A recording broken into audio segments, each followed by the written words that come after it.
Back in 2015, my 3 children and I moved into a rented house in Mobile County, Alabama. At first, it felt normal, safe, like any other home. But that didn't last, not for long. The first year went by without anything unusual. No signs, no warnings, nothing. Then, the small things began.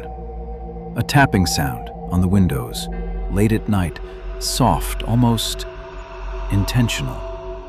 Items would go missing, only to show up later in places I know I didn't leave them. At first, I ignored it, told myself it was nothing, just the house settling, just my imagination. But deep down, I knew better. Then, one night, I heard it. My phone hitting the floor, hard. Not falling, not slipping, thrown. I froze, listened. Silence. I picked it up, set it back where it was. A few minutes later, it happened again.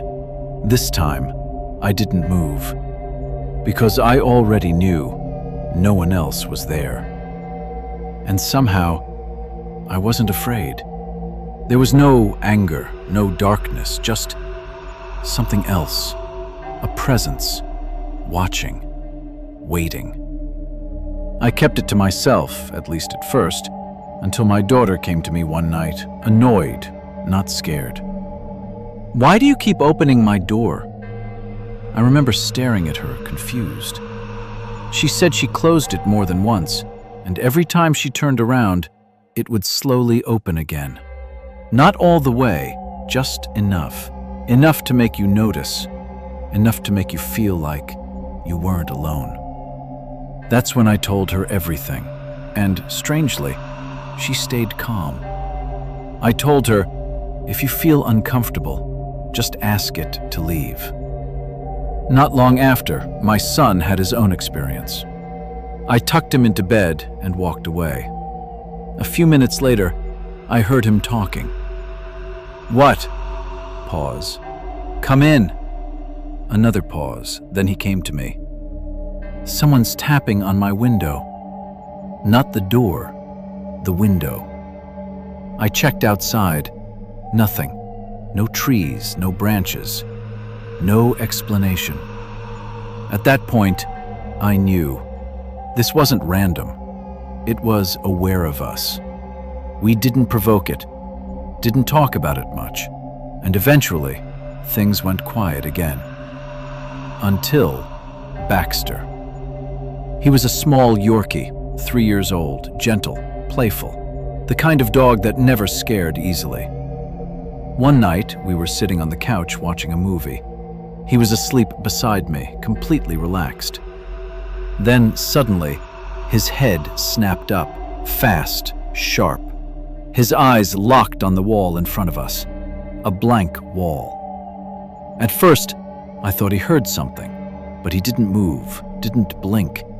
He just stared. Minutes passed. Then his body started shaking. Every hair on his back stood up. And then, the growl. Low, deep, wrong. I didn't move, because I knew something was there. He jumped off the couch and stood between me and that wall, protecting me. He stepped forward, barking, then slowly backed up, never taking his eyes off it. Never. He jumped back onto my lap, shaking violently. I tried to calm him, but every touch made him flinch, like fear had taken over his body. Then, suddenly, he ran, straight into the kitchen, growling the entire way. He stopped right before the doorway, the same direction he had been staring at. I could hear his nails clicking against the floor, slow, careful. He was moving towards something. Then, silence. Complete silence. And then, a scream. A sharp, piercing yelp. He came running back full speed and jumped onto me, terrified, shaking. I have never seen fear like that in any animal. That night, I searched everything, every room, every corner. Nothing. The next morning, I stood in the middle of that house and I said it. Calm, clear. You are not welcome here. You need to leave. And just like that, it stopped. No more sounds, no more movement, no more presence. To this day, I don't know what was in that house, but I know this. Baxter saw something I couldn't. And whatever it was real.